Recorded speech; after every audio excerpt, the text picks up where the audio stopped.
Hi, I'm Noah Weinstein. And I'm Armand Hartoonian. And I'm Brian Vidanes. And this is WeinHart!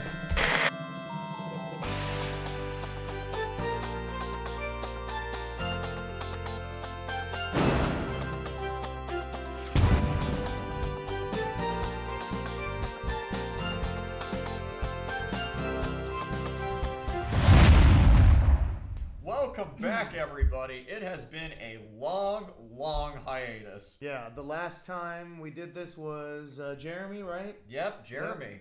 Cinephobia. The COVID episode, yeah. Yeah, Cinephobia crossover. So Yes. check out Cinephobia. His podcast is really awesome. Little shameless plug for you there, Jeremy. Yep. So today on WeinHart, we are going to be talking about our top 10 films of this past year, 2022. Mm-hmm.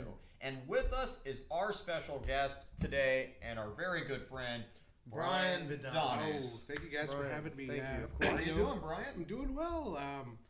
I am a self-anointed #1 fan of your show. Oh, so thank you. It feels really nice, and We're it's an blushing. honor to be here. We appreciate it, man. And I think I've seen almost every movie I've seen this year. I've seen with at least one of you guys, so it's great to be here with you. It is. Awesome. Well, that's great, man. Yeah, we had a lot of great times this year at the theaters. We did. with everything, whether it was a good one or a bad one, whether it was a Bullet Train or a Thor: Love and Thunder or any of these other films. So Yep. before we get into our top 10 list, we are going to be each giving out some of our honorable mentions of 2022. That's right.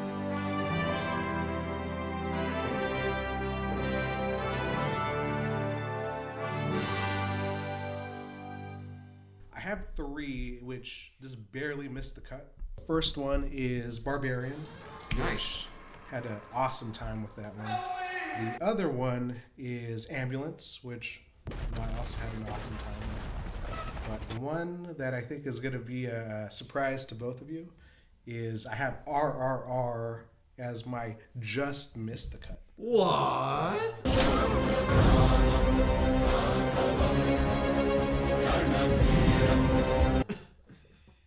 Yeah, just missed Wow. the cut. But Dang. I'm having second thoughts now. Some of my honorable mentions I'll have to list are Black Panther Wakanda Forever. Now, this was a really beautiful tribute to Chadwick Boseman. It was a moving film overall. It's quite emotional in many moments. But it just missed the cut for making my top 10 just because there was a couple of things that I thought weren't paced as well as like the first one, for example. But powerhouse performances and a really enjoyable film. Bullet Train is also in my honorable mentions. That was a really entertaining, really fun movie. Brad Pitt and everybody else involved was really great. The action sequences are pulse-pounding and stellar. I had a great time with it, just as I think we all did when we saw it, and it was just a really great film. Spicy hot take for this last one, Nope is in my honorable mentions. I know this one is really beloved by a lot of people. I liked it. It was really good, but doesn't quite make my top 10 just because I feel like I just need to rewatch this film again really to get a better sense of it, because I enjoyed it, but there are things in the plot that I felt like I may have missed a little bit of this first time around, but still well made. Jordan Peele is really great, and yeah, very good film overall. Hey folks, so as far as my honorable mentions go, I'm the outlier in all this. I don't really have any honorable mentions. Yeah, I know. There's got to be one. Okay, there is one. Okay. The movie Bad Guys from DreamWorks. Okay. This was interesting because it took the idea of these animals who are all supposed to be bad guys, but, everyone has, something inside of them that can be released at some point in their life, whether they're given some sort of motivational, talk of some sort, and, what happens is, they decide to try and be good guys. And it doesn't really, it works out in the end by, them, finding a way to spoil a person who's actually a bad guy pretending to be a good guy, and then so I would give that as an honorable mention. I thought it was a good, good animation. The animation has to be very, very good for me to enjoy it. But again, honorable mentions, because this is the thing, folks. When I go into theaters, I'm just looking for one simple thing, which is did the movie entertain me from beginning to end? And as long as it did that, and again, I'll get critical and I'll talk about it. That's not to say that I won't dissect it, but as long as I walk into a movie and I go, you know what, I was entertained, I had a good time, I like the actors, I felt that everybody did a good job, you know. Again, if there's Oscar-worthy performances, sure, that's even better, even more worthy of a film. But yeah, I mean that would be my honorable mention. All right. Without further ado, let's get into our top 10.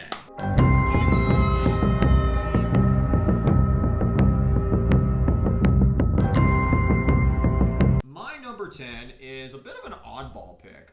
It's this animated movie called Intergalactic. This is Kid Cudi's animated movie. It's on Netflix. It was originally conceived as a short series, like a limited series, but at the end of the day, they decided to take all the episodes together and just make it a film. And I'm glad they did that because it plays really well as a film. The animation is really, really stellar. I can definitely tell ever since Into the Spider-Verse came out, there has been what we call the Spider-Verse effect going on, where a lot of animated movies are really trying to emulate this new style of animation. No, that's a fantastic animation. And it's great. super intriguing, and this film is no exception. One particular sequence, this nightmare sequence that they do in the film, that is just really, really stellar. And the love story is honest. It's sweet. It's very genuine. And the music from Kid Cudi, I mean, A love story, but it's just you and I. mean, that music is fantastic.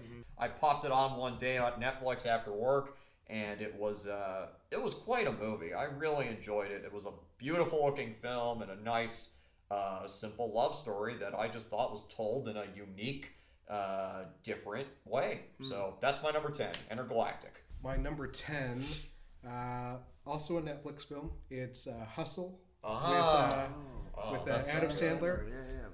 Man, when I was making this list, so I was trying to decide, do I want to go like the actually best made films versus the films that like I had a good time with, that I enjoyed. So I'm kind of mixing them. So that's why I have this at number 10. Right. But yeah, man, what a performance by Adam Sandler. Do you love this game? Yes. Is there a newborn kitten purring in here right now? I couldn't hear you. Do you want to be in the NBA? Yes! Well, let's make that happen. All the beats are there. There's going to be the big game at the end. They're going to win. But what set this apart was it wasn't a big game. It was literally a practice. Like the end of the movie, it was just this guy showing up to this workout, tryout practice to prove himself. Yeah. I'm a big basketball guy. And the two actors that they had in these main roles, I did not expect it to be that good. Wow. Number 10 for me was Babylon. So again, I am genuinely the type of guy where I will go into a movie, and as long as I have a good time, I will definitely give that film some accolades. So Babylon. It was a very wild ride. Not my favorite of Damien Chazelle's. For me personally, I think La La Land was his piece de resistance. I think that was a gorgeous film. The acting was very good. I genuinely think they interviewed Brad Pitt at one point, and Brad Pitt said that Margot Robbie really shines in this film, and I agree with him. She really does. She was fantastic. Brad Pitt, of course, can't go wrong with him. Throw him in a film. I feel like everyone's gonna rush to the box office to go see that.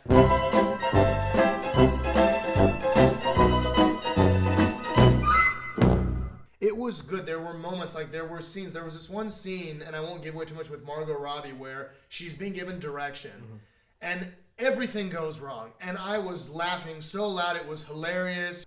Sound isn't, doing things correctly, and cameras, not doing things properly, and the AC's not on, everyone's sweating, and it's just hilarious. But then a movie as a whole, it was okay. There was usage of a lot of crass things in there. There was feces, urine, and other stuff where that it was like, okay, like I understand that this is how people partied back in the day, or could have, but it's like, is this actually necessary? Like, is this necessary to the plot line of the story to get this crass with some of these party scenes? It didn't even feel like a Damien Chazelle film to me. It just felt like somebody else was like Ponzi scheming Damien Chazelle, you know? And then at that end, you know, it was a 1920s film, so I just thought, keep it in the 1920s.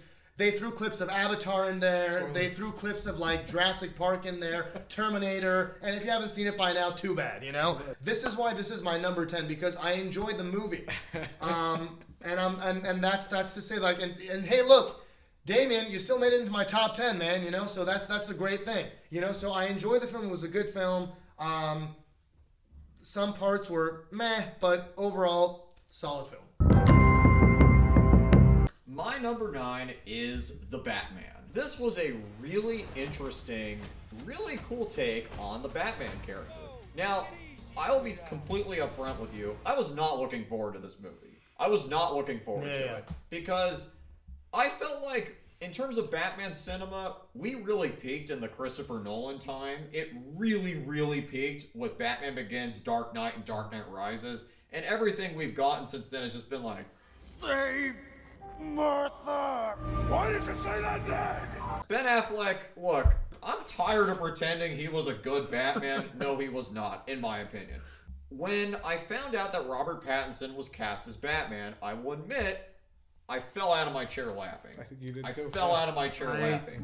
Because I thought, wow, DC really shat the bed this time. Yeah. I can't wait to see this disaster piece. Let's watch it. Real quick, I just want to say that, you know, and I agree with you, because I thought at that point, you know what, might as well went with, how do you like them bats with Ben Affleck over there? How do you like them apples? How do you like them bats? I know, right? Might as well went with Ben Affleck I over know, there, right? You know.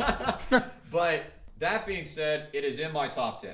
Matt Reeves is a fantastic director. It's a dark, gritty interpretation of Batman, but not quite like the Christopher Nolan films. This one feels a little bit more like David Fincher created it in an odd way. It feels Fincher-esque. The mystery behind it, the detective things that they go with in this film, where Batman is searching for clues. It's very reminiscent of the old school Batman, which was really cool. They really leaned into the detective aspect of him, which the others didn't quite do as much. So that was a really unique thing. Paul Dano as the Riddler did a phenomenal job. Colin Farrell was unrecognizable as the Penguin. Zoe Kravitz, in my opinion, best Catwoman we've gotten to this day. This is a fantastic, fantastic Catwoman. I rewatched this film recently, a couple weeks ago, just to make sure I wasn't going to jump the gun and put this in my top 10 by accident, but no, it certainly earns its place. The only thing that holds me back from putting this any closer down the list is, once again, this is not the Christopher Nolan trilogy, and I'm a little bit biased. If the Christopher Nolan trilogy did not come out, this would be my favorite Batman film ever made. But we had to compare it to this Batman film, so I'm like, okay, it is good. I still like it. And Pattinson, I think I may, believe it or not, I actually think I may have liked him better than Bale. Christian Bale. I for sure did. Believe it or not. My number 9 is also the Batman. Oh, wow. So, I don't know what else to add there, but I definitely agree. Had the Nolan films not existed, this would, for me, be the definitive Batman film. You know, I rewatched this a lot, and this is how it ended up in my top 10, because individually, like, there's so many individual scenes in this movie that are just so entertaining. Like all the Paul Dano just doing his crazy shit. Like terrorists via TikTok, all that. Oh yeah, and the score is amazing. It's brilliant.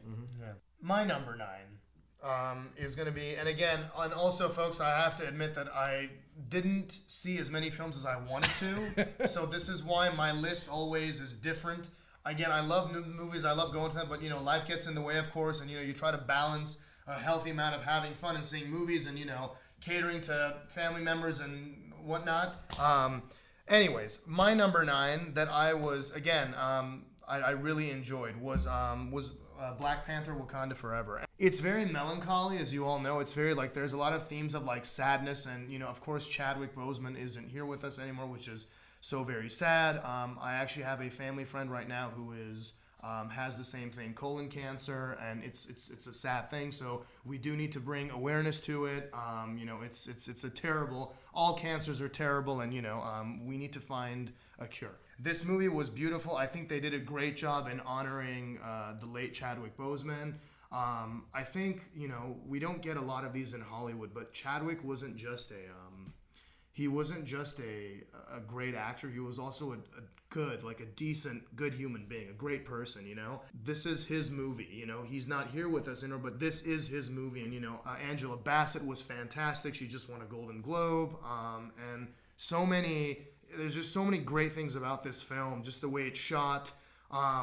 There was a really great scene where, you have the Black community, of course, then you have the Latino community. The Latino community now has their chance to shine in the industry, which is fantastic, and they kind of go head to head with that, and at one point they decided that we're not going to spread any more violence out there. And I remember that one scene where they kind of stood side by side and they agreed on this stalemate where it was like, you know what, we're just not going to continue. I felt that a lot. I think it's one of the stronger films of this new phase of Marvel, and they have been dropping off, I'll be honest. Was your theater, when you saw the movie, after the funeral scene and they just go to the Marvel logo of just all Chadwick Boseman, Yeah. Was your theater just completely dead silent? Oh, for Yes. sure. Yeah, mine was too. Like Yes. you could hear a pin drop when that scene with the opening logo. Absolutely. That was powerful. I like 3/4 of that movie.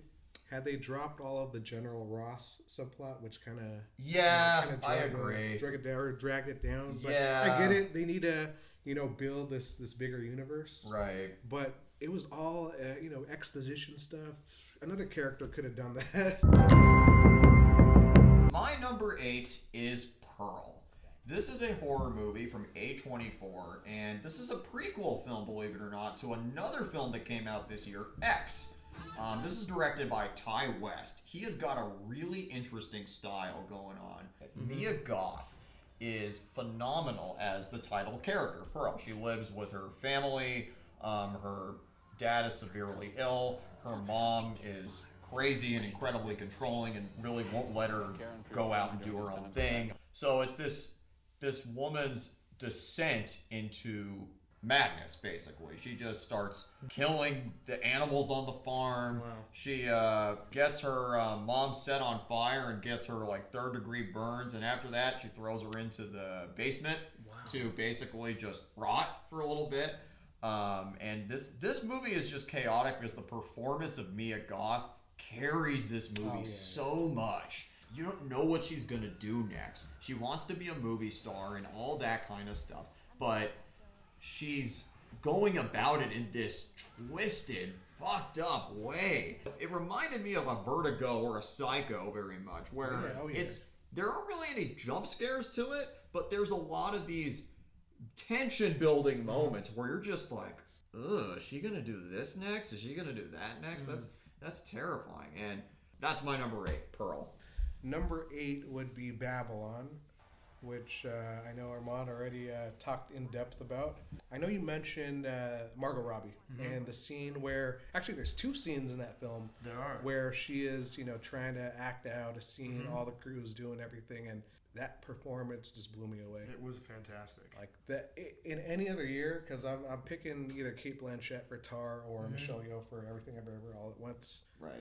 Any other year, Margot Robbie would be a front yeah. runner. Like you said, moments like this film is full of individual moments that are great. Yes. That's super entertaining, but as a whole, it was indulgent. It was excess. It reminded me of when PTA did Magnolia. Yes. This is Damien Chazelle at a point in his career where he was given, free reign, do whatever you want. Right. Chazelle and his team swung for the fences. Yep. They did. Whether or not they got the home run, you have to admire that they did that. Yeah, so you're gonna hear some more about Babylon. Spoiler alert for later in this movie, but you're gonna hear some more about that. Anyways, Armand. Number 8. My number 8 was Bullet Train. I love action movies. I love movies where there's like kicking and punching and gunshots and blood and all that stuff. I'm just, that's why I love Tarantino so much, because it's just exaggeration. It's a complete exaggeration. And I didn't know, but I spoke to Brian about this, that David Leitch, the director, was a stunt double, right? Or a stunt coordinator, was he? One of them. He was in the stunt. He was in the area of the Department of Stunt. He was in the stunt I department. think I read about that, yeah. And we saw a guy who was a stunt double or a stunt coordinator, whatever you want to call him, and that's what he was doing before he was directing. Now he's directing, so of course as a director he's gonna put all this stunt double-esque, he's gonna incorporate that into his directing, and then you're gonna get this like blown away, amazing action, which it was fantastic. There was a Japanese version of Staying Alive.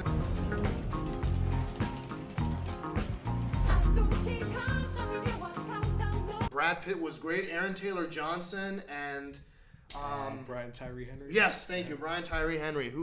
Those two were fantastic together. I love the Thomas the Tank Engine stickers. That was really funny. That was a spin-off with those two. That would have to be a prequel, Yeah, obviously. right. But Right. You, Thomas. This. It was funny. It was an incredible action film. I love action movies. I'm also a huge Tom Cruise fan. Tom Cruise wasn't in this one. No, but I'm just saying that like I'm a huge Tom Cruise fan in the sense that like He'll connect to it. because I'm gonna connect. Oh, okay. You know me. Yeah. I drop some, then I'll We're gonna connect. I'll finish the line. Foreshadowing, Right. okay. So I just love what Tom Cruise is doing with the Mission Impossibles, and I felt that this was David Leitch's Mission Impossible in a sense. This was his. It was very good. There was action scenes. It was really cool. The ending was fantastic. It's a solid film. Definitely go check out Bullet Train. That's my number 8. My number 7 is a bit of a, I wouldn't call it a hot take, but I think people may be surprised it's not a little higher in my list, is Everything Everywhere All at Once. Now, the first time I saw this movie, I was really freaking tired from work. I think the three of us saw this together too. And that could have been in my top 10, but I was so tired. I was so pooped. I really liked the stuff I was awake for. I was like, oh, this is so funny and so interesting. But there were parts where I was like, it's not the movie's fault, not the film's fault. Right. I was tired as hell. So a few months later, I decided, I have to give this movie a rewatch because everyone's talking about it. This is gonna probably be a front runner for Best Picture, and yeah, I get it now. It was a great movie, best multiverse movie I've seen ever so far. Michelle Yeoh, as previously mentioned by Brian, really kicked ass in this movie. She really brought the house down with this entire performance. Jamie Lee Curtis is super duper good as well. Yeah. And also, I would be remiss if I did not mention Ke Huy Quan. He was also fantastic. I mean, this movie has so much in it. There are some hilarious bits. My favorite gags was probably the Ratatouille world they went to. That was fucking hilarious. The rock scene where it's just rocks there and they have subtitles. The hot dog finger universe, that was amazing. Then Jamie Lee Curtis and Michelle Yeoh as a couple with hot dog fingers. I love you. And they have these like big like kosher dogs as fingers or something. Like what? It was awesome. Really great. It also looked like an editorial nightmare from an editor's perspective. It's like, seemed like this is like 1,000 different takes of a bunch of fucking scenes at once. Has a really nice theme of love and hope and happiness overall. And I feel like in our times we kind of need more movies like this because you can only watch the I want to kill myself Oscar movies so many times, Yeah. Super entertaining, super fun. Go watch it. At number 7, I have Tar, which I know for a lot of cinephiles are probably looking down on me right now, like, why is this so low on the list? This film, in my opinion, hot take, is not a rewatchable film. The static shots just almost made me fall asleep. Yeah. But what didn't make me fall asleep was Cate Blanchett's performance. She is my pick right now for the front runner for Best Actress. Okay. But I don't know. You guys saw Tar. Is it on your list? I did see Tar, and it actually didn't make my list. Yeah. I mean, I had the same feeling as you, where I thought it was good, and for me, it didn't quite get going until about the 30-minute mark. Wow. And Maybe an hour for me. yeah, it took a while, but once I kind of understood where it was going, I was like, oh shit, this is really compelling. No, that's once it got to that inciting incident, Then it starts to pick like, up. that is when I was all in. It's tough because it's one of those films where I think I talked about this with you guys, how I feel about Dunkirk or Spielberg's Lincoln. Right. You know, like you have all these great talent involved, and it's a well-made film, but are you gonna watch it again? Yeah, true. Right. Quite true. Yeah, so that's my pick. Yeah. Okay, my number 7 was Nope. I am a huge I'm a huge fan of Jordan Peele. Who would have thought that Jordan Peele had this amazing talent inside of him? That he was meant for more than just comedy sketch shows. Get Out was really good. To this day, Us is a terrifyingly great film. I love Us, and even with this one, again, this is not my favorite of his.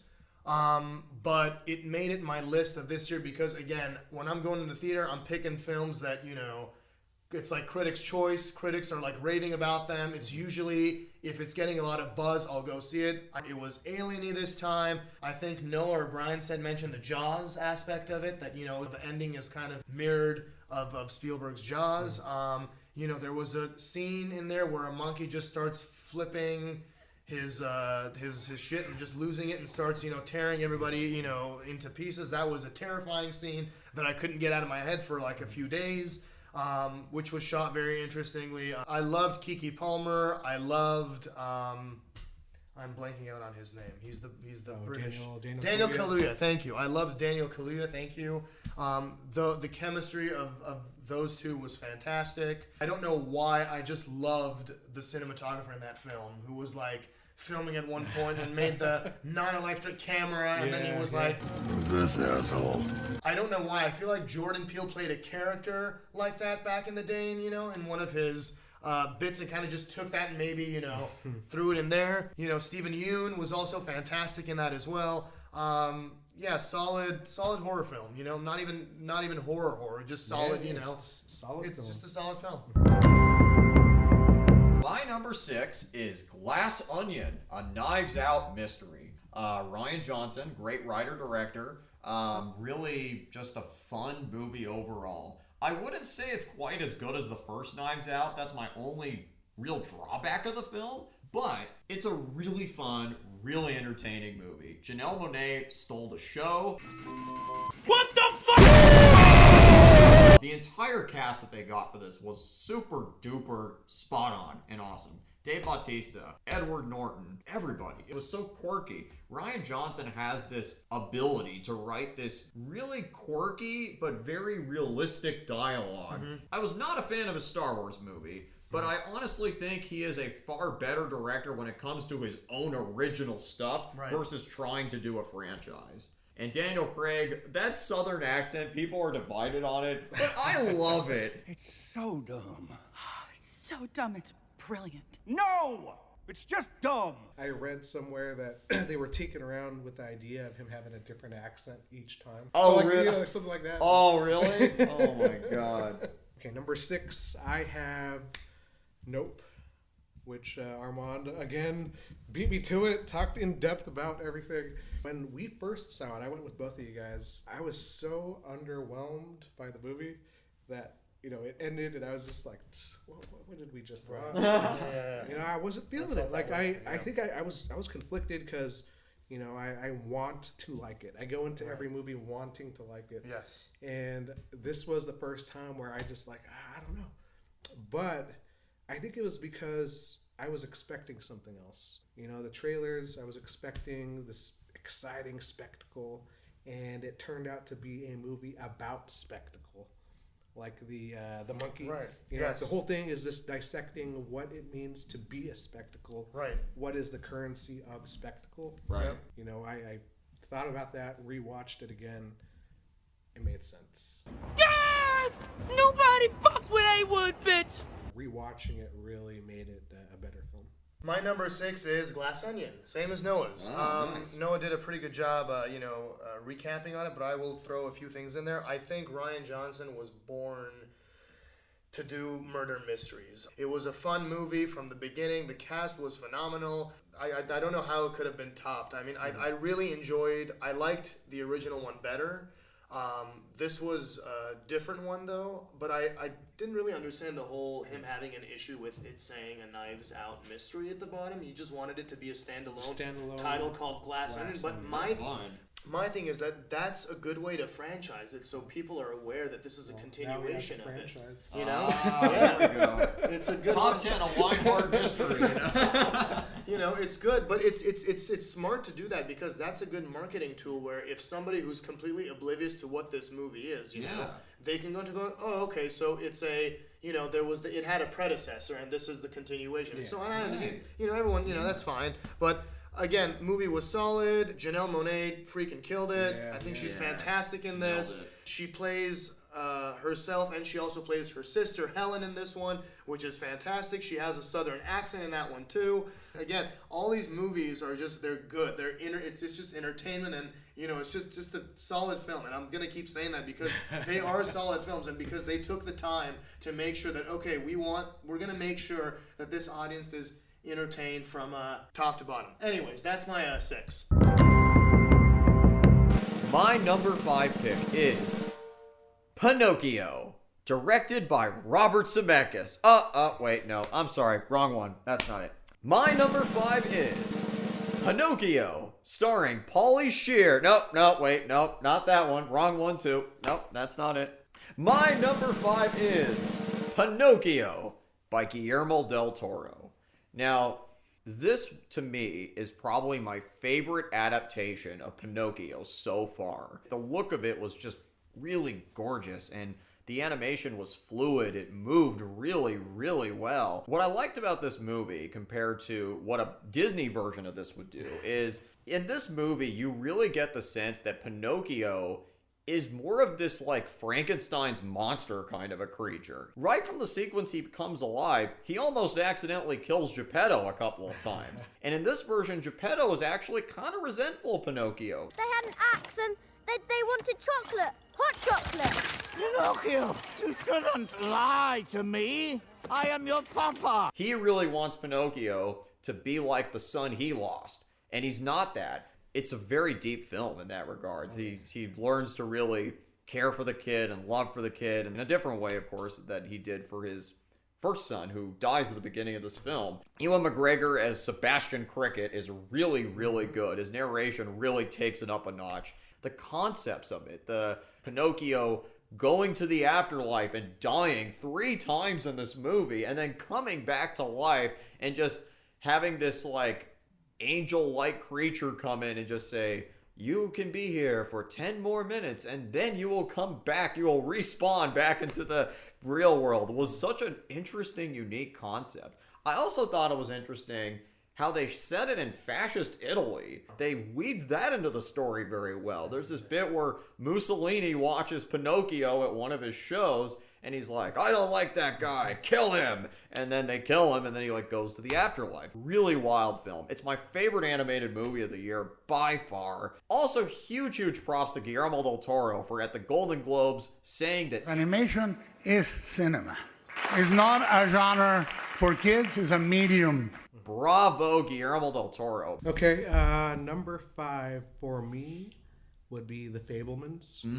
Spielberg. You know, we're all diehard Spielberg fans, I'm sure. Oh, yeah. Yep. So with this film, like, it puts everything into context because as Spielberg fans, we know his backstory. We know that he comes from a home where his parents were divorced. Yeah. And that idea, that concept is the core themes of almost all his films. They're always about children of divorce. And now we have this film to put everything into context. Performances, solid all the way. I can't remember the name of the actor who plays Sammy, but he was great. He was phenomenal. He's not even in the conversation for a lot. Gabriel of LaBelle? Gabriel LaBelle, yeah. Right. He's not in the conversation for any of these award shows. And It's a shame. It was great. Number 5 for me is Elvis. I love biopics, especially if they're done very, very well. This movie was phenomenal, I thought. I really, really enjoyed watching Austin Butler as Elvis. Well, you may go to college, you may go to school, you may have a pink Cadillac, but don't you break nobody's rule. Now, baby, come back. I really enjoyed everything about this movie. I enjoy biopics a lot, especially if they're done very well. What I clearly enjoyed was how they, history-wise, like if you look at Elvis's life, they were able to very accurately portray a lot of moments in his life, such as the abuse that we didn't know about that he was receiving from Colonel Tom Parker. And the fact that because of his gambling addiction or his debts, that he was using Elvis to pay all these people off. And that's part of the reason that Elvis was not allowed to go worldwide, and he had to stay in the States because I guess there was like a jurisdiction thing where if he left or whatever, Colonel Tom Parker left and they would come after him. They hit these moments in the movie very well, very accurately. Even when he sang If Only I Can Dream, I think is what it's called. I mean, Oh, please let my dream come true. Oh, right now. Let it come true right now. people needed that message in those kinds of times, and again, very, very well done. It showed how much he was hurting. I didn't like the fact that he was used like a mule. He was used in a very disgusting way to just fuel this man's gambling addiction who didn't care about him, his gambling debts that he didn't, and all that stuff. But yeah, and then the ending was fantastic, of course. So Elvis is, again, top 5. I'm going to say it again, solid film. I told you guys, I told you this movie was going to come back at some point. Babylon. Babylon, I absolutely loved it. From start to finish, this thing is just wild roller coaster of a ride. I really just enjoyed every single aspect of this. The directing from Damien Chazelle really hits this thing out of the park. I absolutely love Margot Robbie. I love Brad Pitt. And newcomer Diego Calva was fantastic as Manny. He was really, really good. I rewatched this movie recently, and every single scene, I was like, oh yeah, this moment. Oh yeah, this scene. Oh yeah, this scene. And it was just moment after moment after moment like that in this whole film. Yeah, I know I've heard some critics about there's too much debauchery or there's too much sex or there's too much drugs. I gotta say, I disagree with it. I think the movie wouldn't have been nearly as impactful without any of the debauchery or any of that kind of stuff in it. And it punched up the movie a lot. I mean, from the very first scene of the elephant shitting in the guy's face while going up a tower to a Hollywood party, I was like, okay, this movie is gonna be something special. But it was just incredible all around. The ending I thought was really interesting. I was talking to our sound mixer, believe it or not, Jeremy, about this. It's basically edit porn, essentially, where it's just a bunch of random clips of all these different movies coming together. It was a really cool history of cinema kind of a thing about how the actions in this time period in Hollywood set off this chain reaction to what eventually becomes the rest of the history of Hollywood, which I thought was a really cool way to tie this whole thing in. This was a hit-miss movie for a lot of people. I understand there's a lot of folks that hate this film's guts, and there's people that like it but don't love it.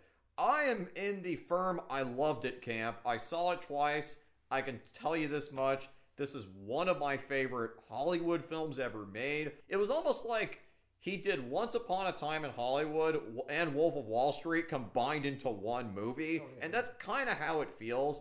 But man, this was such a rush, and I really, really loved this whole thing from start to finish. Didn't feel like 3 hours. Highly recommend it. All right, so my number 4 film is The Banshees of Inisherin. Oh yes, I forgot about that. Yeah, did it make your list at all? Oh, it did. No. It's again a testament to 2022. What a year. Yeah, so that was awesome.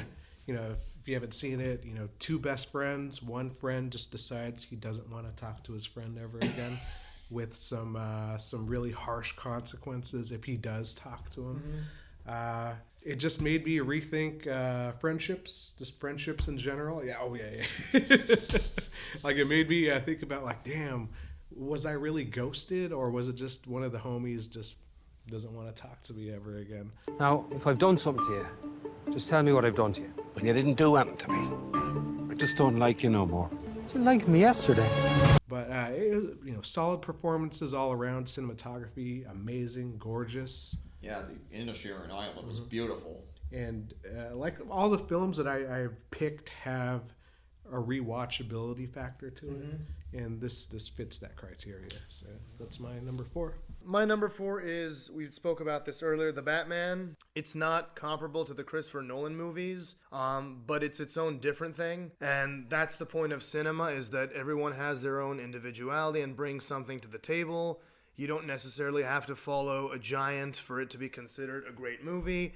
I really enjoy the fact that Matt Reeves did his own thing. He didn't care what the critics did. He's actually writing the second one right now, which I'm very excited for. I've loved Batman since I was a kid. I don't care if Christian Bale is playing it. I don't care if Robert Pattinson's playing it. As long as Ben Affleck isn't playing it. Why did you say that name? Christopher Nolan's Batman was a very rugged, punchy, I'm gonna get you kind of thing, kind of serving justice kind of thing, whereas Robert Pattinson's Batman is more like a detective. He's more like, he's more astute. He kind of just, looks around and kind of looks in his environment. He doesn't just jump to like, oh, let's go all fists in and this rugged, manly punching and kicking and whatnot, And I enjoy that a lot. I enjoy the detective aspect of it. Yeah. I enjoy that he was looking for clues.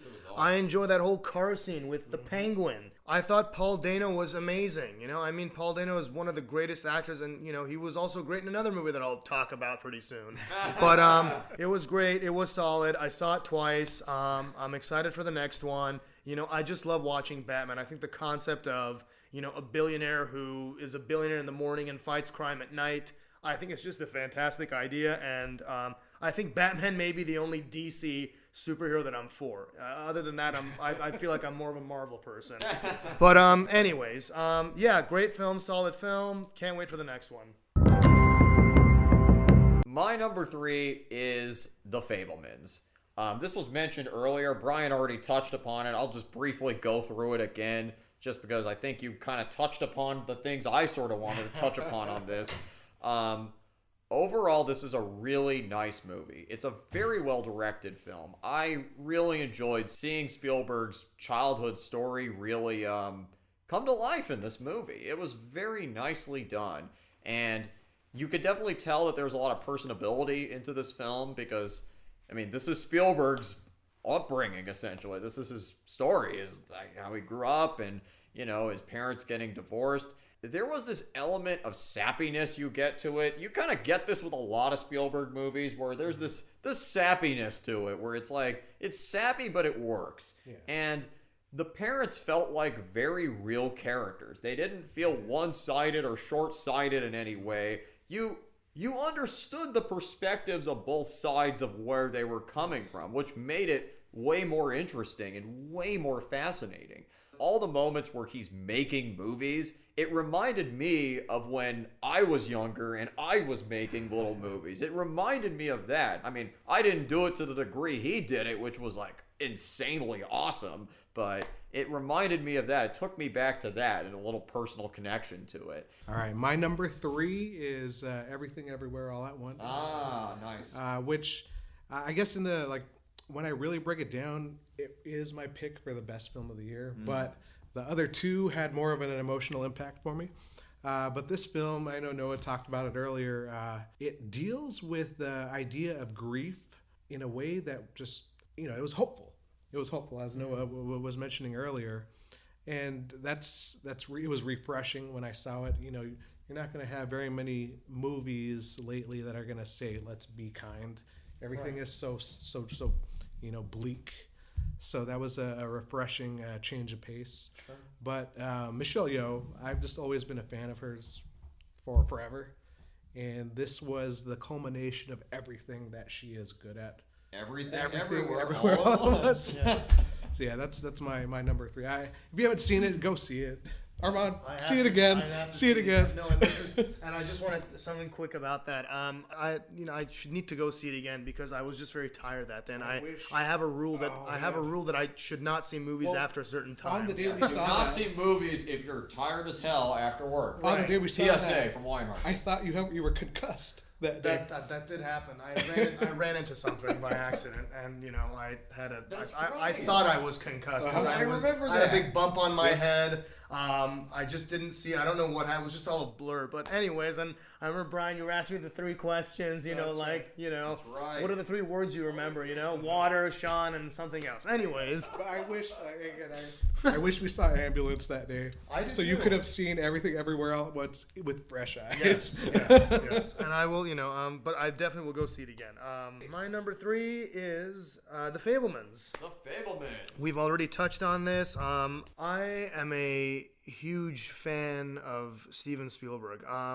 Growing up with him as a kid, Jurassic Park, Indiana Jones, even though, whether he's director or even had some minor influence on a film, I feel like you just can't go wrong with Steven Spielberg because he genuinely has a passion for filmmaking, and, you can see that because he literally puts his all into all of his films. I remember watching the original Jurassic Park during COVID, and it still holds up very well.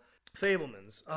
It's just a great movie, man. Like, I'm glad that I didn't know that Spielberg's parents were divorced. A lot of the themes, not exactly that he was going through in the movie, like I kind of felt like there was a part where I started tearing up a little bit because he was having a panic attack at one point, anxiety attack, and I don't know, I just kind of felt that nervousness, that anxiety, that worry, that care. And again, Gabriel LaBelle, so good that he was portraying at that point. And his dad says, sit down, have a cup of tea and whatnot. And he has his tea. And then, he finds out that he's got an internship at, where was it, Paramount? Something like that. He got a letter of somewhere. Anyways, it's a fantastic film because and even Spielberg, when he received his Golden Globe, he said that Tony Kushner, who wrote Angels of America, I think, helped him tap into a part of him that he didn't know was there, which is also great because if there's somebody out there who can help you as a person to, tap into certain areas that, are maybe difficult to talk about. But and again, that's not to say you have to talk about everything in your personal lives, but if there are certain things that somebody as a friend can kind of say, hey, if you want to talk about this, I think it'd be really beautiful if you put this in a movie and, and express yourself that way. And I can't stop saying great stuff out, but you should really, and that's why it made my top 3, because it was and I think top 3 really matters at the end of the day. It doesn't really matter what the rest is. And that hit a nerve within me that I was like, you know what, I just felt, what he was going through and all that. So anyways, but again, fantastic Fabelmans, number 3, solid film. Also, it has one of the best last scenes of any freaking movie. Yes, the David Lynch cameo as John Ford. When the horizon's at the bottom, it's interesting. When the horizon's at the top, it's interesting. When the horizon's in the middle, it's boring as shit. Now, good luck to you, and get the fuck out of my office. Number 2. Now, I was going to go in this way for number 2, but I think I know what everybody's number 2 is, right? Number 2. Yeah.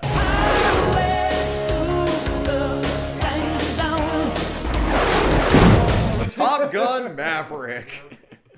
I guess group discussion on this one. Sure. What else is there to say? What else that hasn't already been touched upon by every other critic in the world? This is a great movie. I mean, just iconic. Tom Cruise really brings it his all in this film. And as someone who didn't necessarily love the first Top Gun movie, I actually really, really enjoyed Maverick.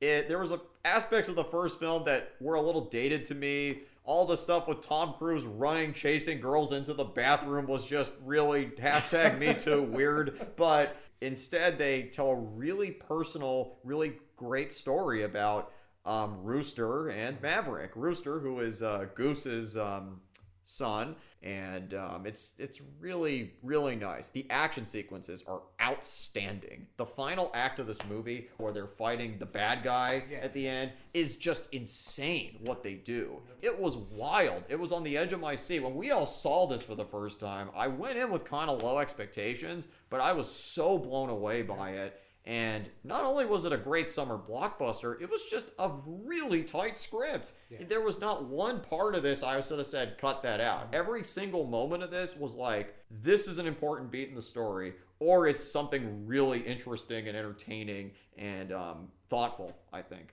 So yeah, that's kind of my takeaway about it. Tight script for sure. Like the whole overarching theme is your greatest enemy is time.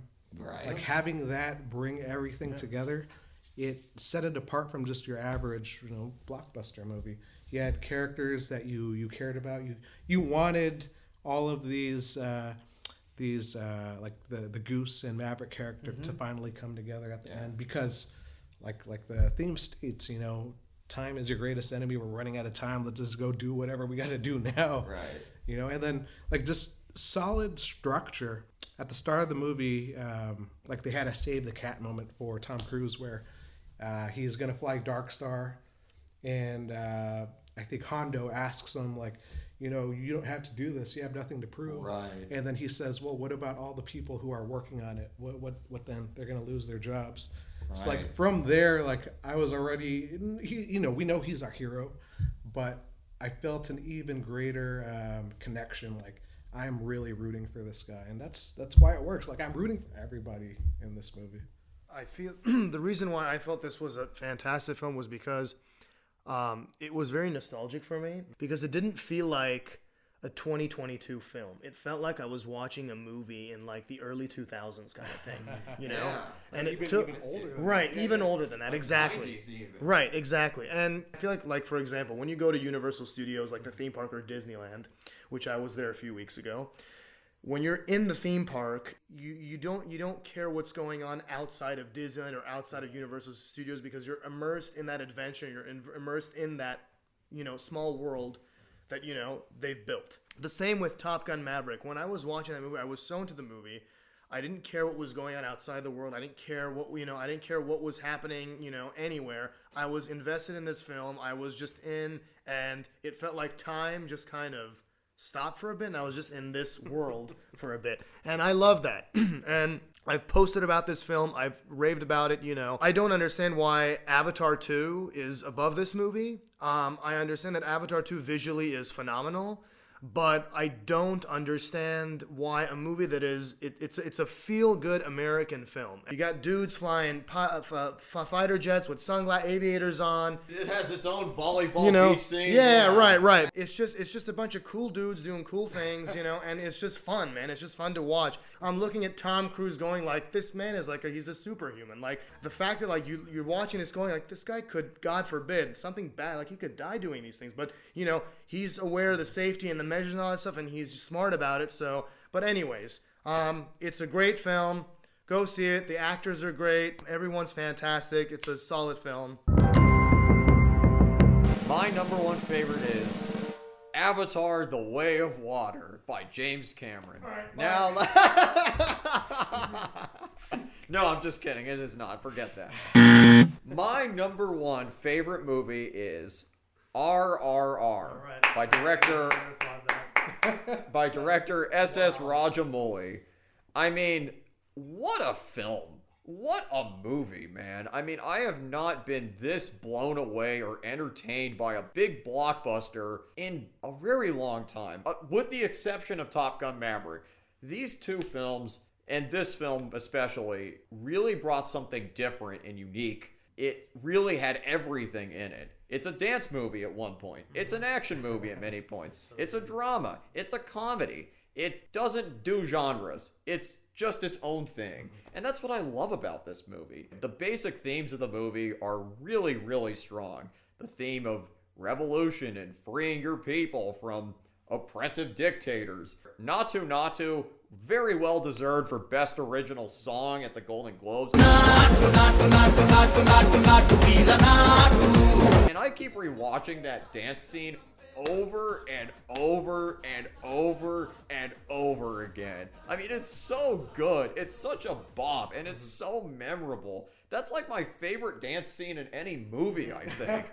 The action sequences are phenomenal. I wasn't sure where it was all going when, you know, the one guy like tames the tiger at the beginning of the movie. I was like, okay, this looks a little weird. But then when they like raid the palace in the middle of the film and there's this big slow-mo shot, I was like, wow, oh, I'm amazed.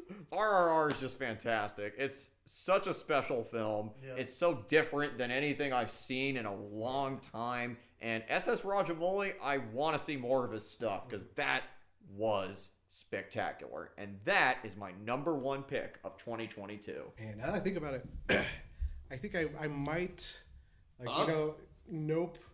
Maybe Nope would come off of my list and I would put RRR back in there.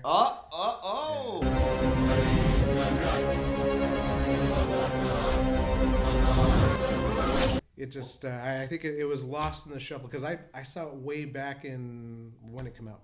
Like May or something? Yeah, something like that. Yeah. So it wasn't fresh on my mind. So my number one is After Sun, which I don't know if you've seen it yet. I haven't seen it. But Noah, you saw it recently, right? I saw it a couple days ago. Yeah. Another really good movie. Yeah. So it's goes against what I've been saying about rewatchability. I don't know how rewatchable this movie is because of its subject matter. You know, it's about a father and daughter on their summer trip, but it is told from like the point of view of your memories. So we have the daughter all grown up and she's watching these camcorder recordings of their trip. Right. But it's just like other films we've discussed, Everything Everywhere and Wakanda Forever. Okay. It's a story about grief. So, you know, a lot of movies this year that are dealing with grief, and I guess it's understandable with the state of the world. Solid film, great film. I think about it all the time. It has an ending that you just can't get out of your head. Yeah. So I recommend it if you haven't seen it. Like Armand, haven't seen it yet. Who directed this one? Charlotte Wells, her very first film. And also Paul Mescal. Oh. He was incredible. Well, Noah said everything that I felt about it, but Noah saw RRR a few months ago, and we were on the phone at one time, and he kept talking about this film, and I said, you know, I'm hearing buzz about this film too, and I said, you know what, I'm not doing anything, and it was a Saturday, and I had absolutely nothing to do, and I threw it on Netflix, and I watched it, and I was like, I was blown away. I mean, blown away to the fact where I showed my parents too, and they enjoyed it too. And this is why it's my number one film, because I have, other than Top Gun Maverick, I have never ever seen anything like this before. And they used everything to like the fullest extent. You didn't look at this movie and go, oh, that's missing. No. They used everything that they could have used and everything that they should have used. They used CGI properly. They used, the acting was great. You know, they dubbed it. I work for a company that does dubbing too, so I appreciated the fact that, you know, dubbing exists so that other people can enjoy you know, material and videos and films that in other languages that, you know, people wouldn't be able to if there weren't any subtitles. Excuse me. For some reason, they didn't put this film in the original language on Netflix, which is Telugu. They put it in Hindi, which I was like, that's weird. Why wouldn't you just put it in maybe it's a rights issue or something? Yeah.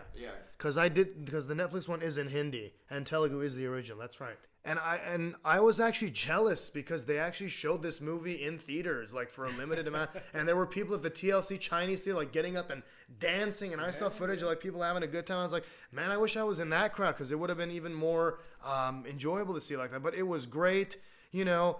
You know, and in the end, you know, they both fall in love, which is great. You know, there's a woman for both of them. Fantastic. It's just it's a beautiful story.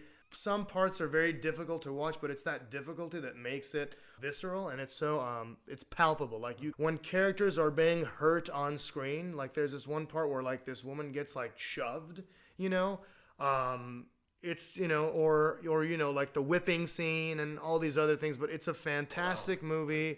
Top Gun Maverick may be my favorite American film, but this is definitely my favorite foreign film, and this is why this takes number one on the list. RRR. SS Rajamouli. SS Rajamouli, man. I hope he makes more.